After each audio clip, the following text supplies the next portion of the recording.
C113 here, and today I have a different style video. It's not a tech video per se, or if it is tech, it's old tech. Today I'm going to be unboxing a Zippo lighter that I bought.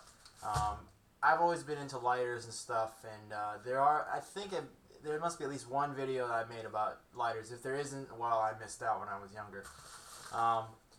But I'm going to be doing, like, again, this channel, in case you've just come on board, I don't really know how many new subscribers I have. According to my statistics, I think it's like 2 people. But either way, if you haven't watched in a while or whatever, this channel basically is like all the things I'm interested in. And at some point, I'm going to organize all those videos into playlists, and then I'll delete some of the really old, shitty ones. This is going to be a unboxing of the Made in the USA Zippo lighter, and it actually is basically brushed, or like, I don't know what the pattern is called, but it's like a steel case, and then it's it has it embossed in there, the Made in USA. So I'm gonna go ahead and open this up.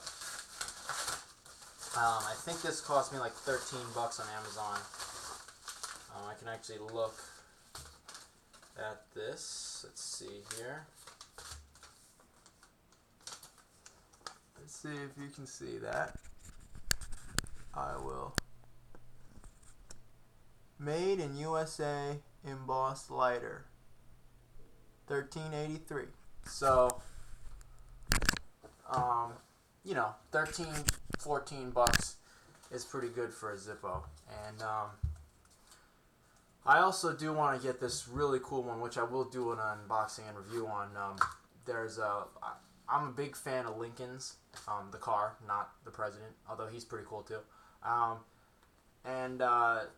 It's been really hard to find a Lincoln lighter, even online, because they're always President Lincoln and I try to look up Lincoln car or, you know, whatever, auto, and I found one, and it's like $50, but when I get a chance to buy that, I will be doing a review on that, because I'd love to have a collectible Lincoln lighter. I always see Ford and you know, like GM and you know, and like you know, Chevy and stuff like that, but none of the other manufacturers I really see. So I'll be cool to see that. Anyway, guys, enough talking. I'm going to point the camera down now, and we're going to get into this. And I'm also going to be showing you guys a packing technique to better position the wick, because in the past, whenever I've gotten a Zippo, the wick is never in an optimal position. So no price tag on this here, which is interesting. But the sticker's still here. You know, the standard warning sticker. And we'll pull that off slowly. I don't want to leave any marks. I mean, technically, if I understand the way they're designed, they're not supposed to leave any marks. But either way, even if you get a Zippo collectible, now if you're in the Zippo community and you know better than me, then maybe you can educate me here. But from what I understand, it's best to not leave those stickers on there, even if it's a collectible Zippo, just because of the damage it could do. There you go. So that's the classic Zippo sound there. And I've had Zippos in the past. I had a black ice Zippo, and just keeping it in my pocket really messed it up. So I figured one of these already technically, here, let me zoom in here so you can see one of the already messed up finishes. I mean, it can't get more scratch than this, because essentially that's basically pre-installed scratching, and which is part of the reason I like it. Is, you know, having OCD about my stuff, being OCD about my stuff, basically means I can never enjoy it, because I'm always worried about it getting damaged. But this is one of the few things where I think it's not damaged and it looks great. You know, the case is beautiful, but saying that, oh, it looks damaged from the start, will, you know, give you some peace of mind, at least, that you won't baby this like a chrome Zippo. So we're going to go ahead and take this apart from the bottom. And so we're going to take out the flint here, and I'm going to show you why. Because technically, and I think there's this Norwegian guy, and if you've seen his video, he did a great video on this, but I thought I'd do a video on it too, since I'm going to be doing a new lighter anyway. When the wick should be properly, the proper way to set the wick is to have it going in an S formation, or like a curled snake formation, like, you know, like a winding river, sort of up and through down all the way down to the bottom of the insert. And the problem is, from the factory, oftentimes they just shove the wick in there, and then the rayon balls just go in behind it. And the problem with that is you don't really get optimal distribution of the wick, because the wick isn't able to pull the very last bits of fluid from the bottom. And as a result, when the top dries out, your lighter's dried out, even though you might actually still have fluid retained within the bottom rayon balls. You're never going to get to that because the wick isn't down there. So here's what we're going to do. I'm going to just pull this thing apart here and take a look. So they're packed pretty tight. You know what? I'm going to need to get some tools for this. Don't actually have any pliers on me. Actually, you know what? I can do you one better. I got these little tweezer things. So, let me make sure no contamination on the tip of those. And we're going to go ahead and pull them out ball by ball. Alright? And you'll see what I mean. I pulled out one ball, no wick. Alright? No wick. I'm going to pull out another one, and there also won't be a wick. Hopefully I can get it out without ripping the rayon apart. Damn. Another ball, no wick, right? Third ball, finally some wick. And if you see here, I will adjust this in a little bit. You can see it's just kind of curled up in there, and that is just not optimal for actually having a proper functioning lighter through the very end of the fuel. So let's see, we want to have the wick. Alright, so let's pull out some more of these balls here.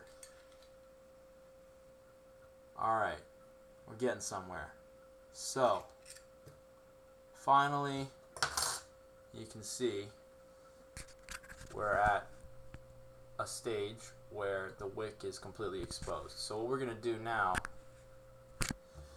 is try to position the wick. I'm going to hold it up top so that it doesn't drop down too far, because I still want it to stay there, but I want to pull the bottom of the wick out. So you can see, here's the wick, alright, and I'm going to start packing it into a curled formation. So the first thing I'm going to do is pack down that one side. I'm going to take one of these rayon balls and pack it in.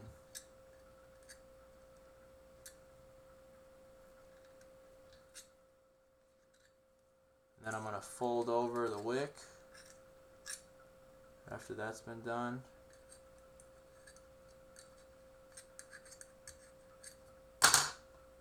And I'm going to pack some more in there.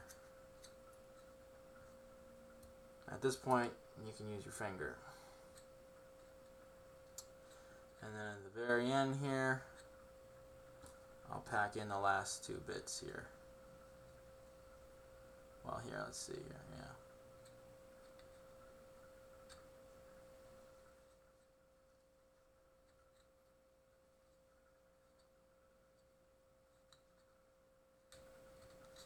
Let's just get these in there.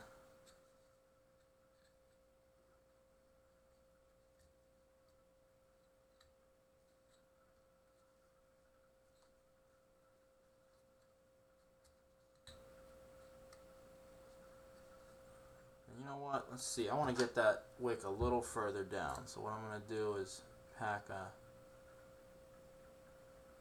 another layer underneath it,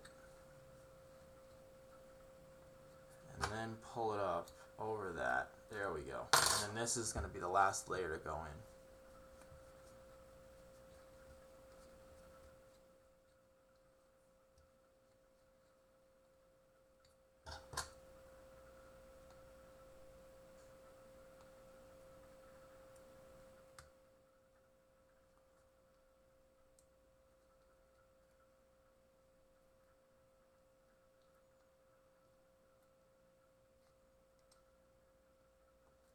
Alright.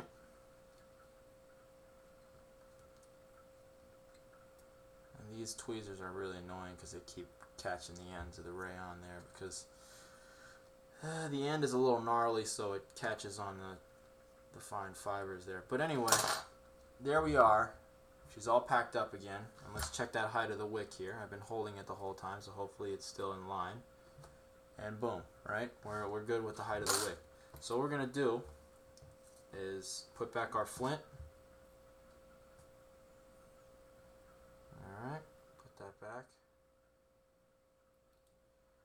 Move the fibers out of the way so the flint spring can seat properly.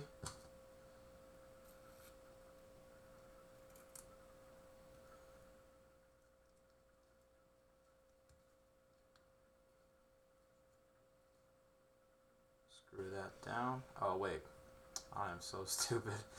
I gotta put the pad back first. This thing. Okay. So let's put the rayon retaining pad back in place. This is the final packing action. Boom.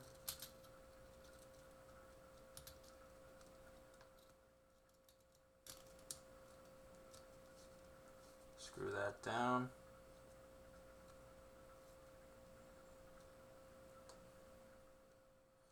Boom, she's good to go. So, give her a good squeeze. Make sure that's really in there. We're all done. So now what I'm going to do is go ahead and fill it up.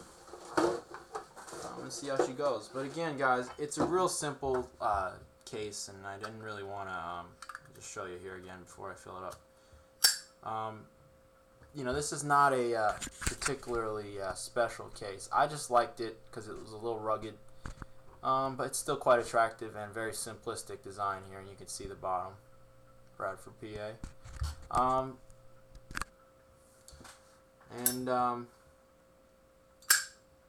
It definitely is a good everyday carry style. I wouldn't do like a chrome if I wanted to keep it nice. If I didn't care if it got scratched, then yeah, I could carry any Zippo. But for an everyday carry kind of thing, I would definitely do one of these, either the brushed or especially one of these random pattern ones, just because it's already pre-scratched essentially. So anyway, let's go ahead and fill it up and see how it goes.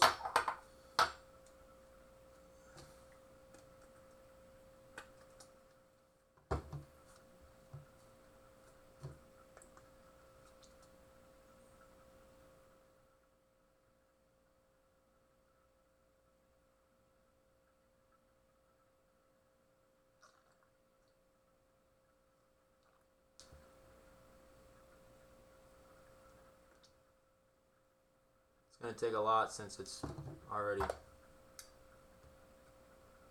a brand new lighter. So I'm going to just, now that I've filled it, I'm going to just let it sit in the case how I usually do, just to give it a little bit of gravity action to get that fluid up to the wick. And once we're there, we'll go ahead and put the insert back in. Boom. Alright, she's burning beautifully. So, you know, I might have to adjust that height a little bit. The wick might be a little bit tall, we'll see. But, you know, nothing better than this Zippo here. And it's nice to have one again. So anyway, guys, if you like this video, like it, and if you want me to do more, leave me some comments. You know, I'm debating whether or not to do Zippo videos and lighter videos or anything like this, because a lot of times I'll get stuff like this in and I just won't bother doing a video because I'm not sure you guys are interested in that at all. So let me know. Don't forget to like and comment, and you can subscribe if you want. Alright, thanks for watching.